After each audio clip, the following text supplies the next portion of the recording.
আসসালামু আলাইকুম। আজকে দেখাচ্ছি দারুণ মজার বেগুন ভাজি। আমরা প্রথমে তেলের মধ্যে পেঁয়াজ, কাঁচামরিচ দিয়ে একটু ভেজে নেব। তারপরে এর মধ্যে আদা চামচ আদা বাটা, আদা চামচ রসুন বাটা দিয়ে আমরা উম গোল বেগুন কুচি করে কাটা সেটা আমরা ঢেলে দিচ্ছি। এর মধ্যে আধা চামচ লবণ, আধা চামচ হলুদ গুঁড়া, আধা চামচ ধনিয়া গুঁড়া, আধা চামচ জিরা গুঁড়া দিয়ে আমরা এটা ভালো করে নেড়ে-চেড়ে আমরা ভাজি করতে থাকবো। এটা এখানে পানি টানি দেওয়া যাবে না, বেশি ঢেকে দেওয়া যাবে না, বেশি নাড়াচাড়া করা যাবে না, তাহলে গোল হিসেবে আলতে হবে। এটা মাঝে মধ্যে একটু নাড়াচাড়া করতে হবে। এভাবে ভাজি করলে অসম্ভব মজা হয়, আর এটা ভাত রুটির সাথে খুব ভালো লাগে খেতে।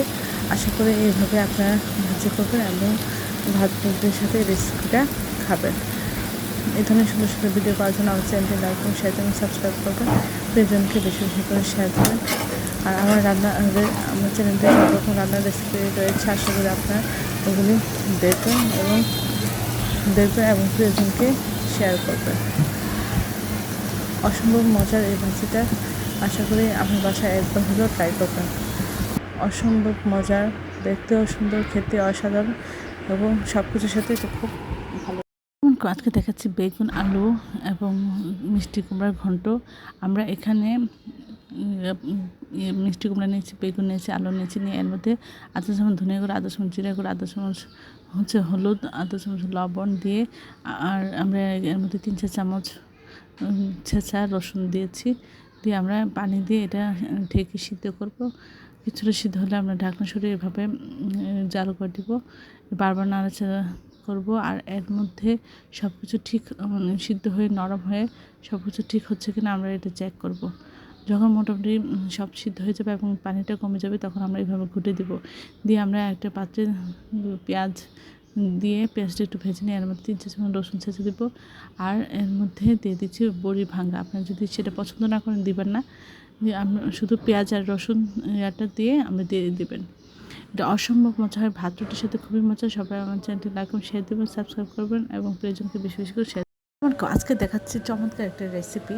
আমরা প্রথমে বেগুনের মধ্যে সামান্য আধা চামচ হলুদ, আধা চামচ মরিচের গুঁড়ো, আধা চামচ লবণ দিয়ে সামান্য একটু পানি দিয়ে আমরা ভালো করে মাখিয়ে নেব। ভাবনি কড়াইয়ের মধ্যে তেল গরম করে প্রথমে এক পাশ ভেজে উঠে অপর পাশ ভেজে নেব। তারপর তেলের মধ্যে পেঁয়াজ, কাঁচামরিচ দিয়ে একটু ভেজে নিয়ে আমরা এর মধ্যে আদা বাটা, আদা চামচ রসুন বাটা দিয়েছি।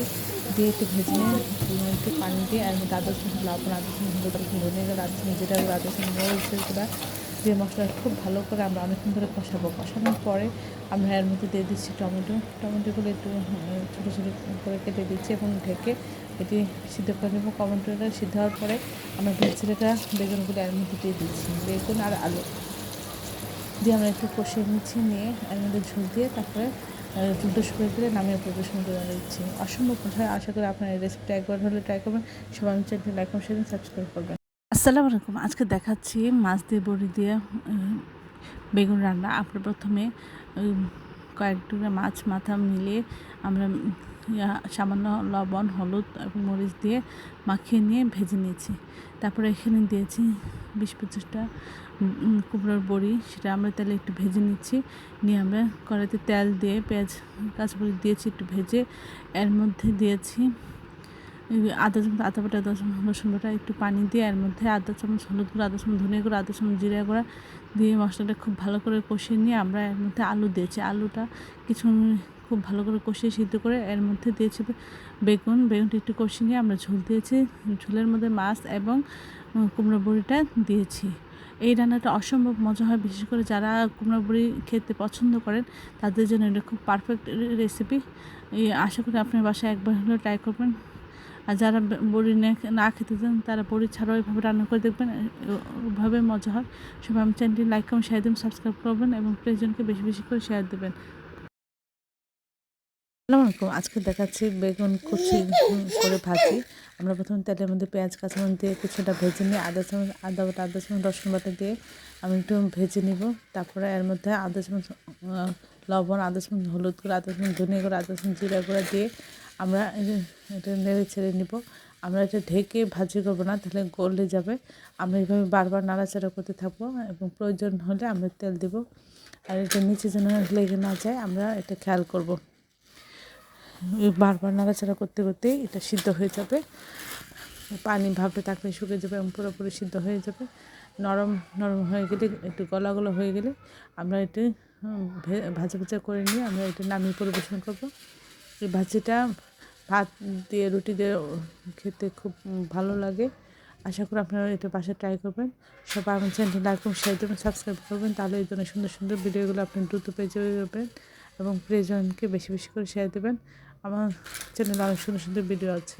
আসসালামু আলাইকুম। আজকে দেখাচ্ছি বেগুন ভুনা। এর জন্য আমরা তেলের মধ্যে পেঁয়াজ, একটা কাঁচামরিচ দিয়ে কিছুটা ভেজে নিয়ে এর মধ্যে আধা চামচ আদা বাটা, আধা চামচ রসুন বাটা দিয়ে একটু ভেজে নিয়ে সামান্য পানি দিয়েছি। দিয়ে আধা চামচ হলুদ গুঁড়া, আধা চামচ ধনিয়া গুঁড়া, আধা চামচ জিরা গুঁড়া, 1 চামচ লবণ, 1 চামচ মরিচ গুঁড়া দিয়ে আমরা মশলাগুলি খুব ভালো করে কষিয়ে নিয়েছি। মশলাগুলি খুব ভালো করে কষানো হয়ে গেলে আমরা কেটে রাখা বেগুনগুলি ধুয়ে আমরা এভাবে দিয়েছি। আপনারা চাইলে কিছুটা আগে তেলের মধ্যে ভেজে নিতে পারেন, হালকা করে ভেজে এর মধ্যে দিয়ে দিতে পারেন, তাহলেও খুব ভালো হবে। আমরা এটা পুরো রান্নাটা করব ঢেকে, চুলা মিডিয়াম আঁচে রেখে আমরা ঢেকে এটা রান্না করব, তাহলে এটা ভিতর থেকে সিদ্ধ হয়ে যাবে এবং মশলাগুলো ঢুকে যাবে। এটা খেতে খুবই মজা হয়। এই ধরনের সুন্দর সুন্দর ভিডিও পাওয়ার জন্য সবাই আমার চ্যানেলটি লাইক কমেন্ট শেয়ার দেবেন, সাবস্ক্রাইব করবেন এবং আমার চ্যানেলের পাশে থাকবেন। সবাই প্রিয়জনকে এই ধরনের ভিডিও